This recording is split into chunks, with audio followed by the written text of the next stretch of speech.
Abad ke-20 menjadi saksi bisu masa-masa terkelam umat manusia dengan dua perang dunia yang menghancurkan. Konflik ini tidak hanya mengubah peta politik dunia, tetapi juga meninggalkan luka mendalam yang dirasakan hingga hari ini. Perang Dunia Pertama dipicu pada tahun 1912 oleh pembunuhan Archduke Franz Ferdinand, menjerumuskan Eropa ke dalam kekerasan yang belum pernah terjadi sebelumnya.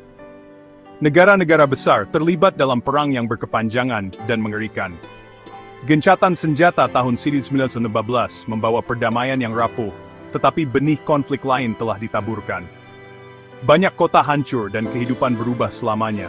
Perjanjian Versailles memicu kebencian dan ketidakstabilan, yang menjadi panggung bagi Perang Dunia Kedua. Perjanjian ini dianggap tidak adil oleh banyak pihak, terutama Jerman. Pada tahun 1939, invasi Hitler ke Polandia memicu konflik global yang berkecamuk selama 6 tahun yang brutal. Perang ini melibatkan hampir seluruh dunia dan menyebabkan kerugian yang tak terhitung jumlahnya.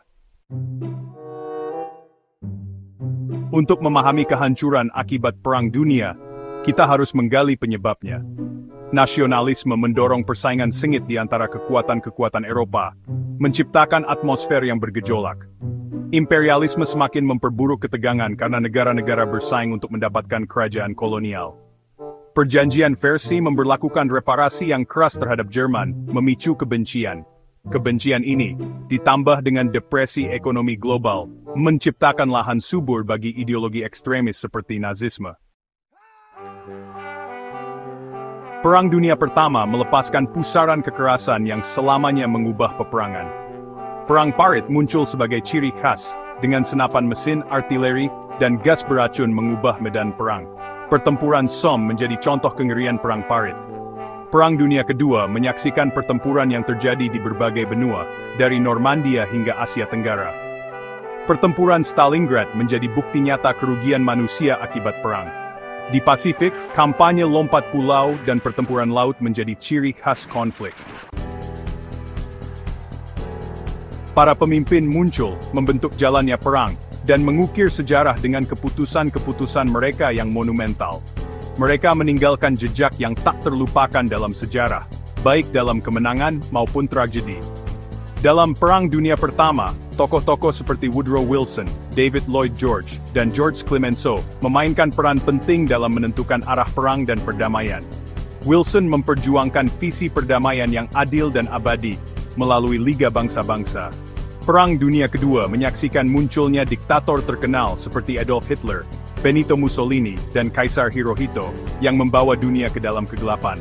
Pemerintahan teror Hitler menyebabkan Holocaust, sebuah tragedi kemanusiaan yang tak terbayangkan. Di sisi lain, para pemimpin seperti Winston Churchill dan Franklin D. Roosevelt muncul sebagai simbol perlawanan dan harapan bagi dunia yang dilanda perang. Pidato Churchill membangkitkan semangat rakyat Inggris, menginspirasi mereka untuk bertahan dan berjuang. Roosevelt memberikan kepemimpinan dan sumber daya penting, mengarahkan Amerika Serikat melalui masa-masa sulit, membimbing Amerika Serikat menuju kemenangan, dan mengakhiri perang dengan kemenangan sekutu. Akhir Perang Dunia Kedua pada tahun 1945 menandai titik balik dalam sejarah manusia. Peristiwa ini tidak hanya mengakhiri salah satu konflik paling mematikan dalam sejarah, tetapi juga membuka jalan bagi era baru yang penuh harapan. Dunia memulai era baru yang dibentuk oleh warisan perang yang mendalam. Negara-negara yang hancur mulai bangkit kembali, membangun kota-kota mereka dari puing-puing dan memulai kehidupan baru. Perserikatan Bangsa-Bangsa didirikan untuk mencegah konflik di masa depan dan mempromosikan kerjasama internasional. Organisasi ini menjadi simbol harapan bagi perdamaian dunia. Perang Dunia menawarkan pelajaran mendalam bagi umat manusia, menyoroti betapa rapuhnya perdamaian dan pentingnya diplomasi. Setiap perjanjian damai dan pertemuan diplomatik menjadi langkah penting menuju dunia yang lebih stabil. Semakin kita menjauh dari konflik ini, semakin penting untuk mengingat pelajarannya. Peringatan dan refleksi sejarah membantu kita menghargai pengorbanan yang telah dilakukan. Kita harus berusaha membangun dunia di mana dialog dan diplomasi menang, menghormati ingatan mereka yang berjuang dan gugur. Dengan demikian, kita dapat memastikan bahwa masa depan kita lebih cerah dan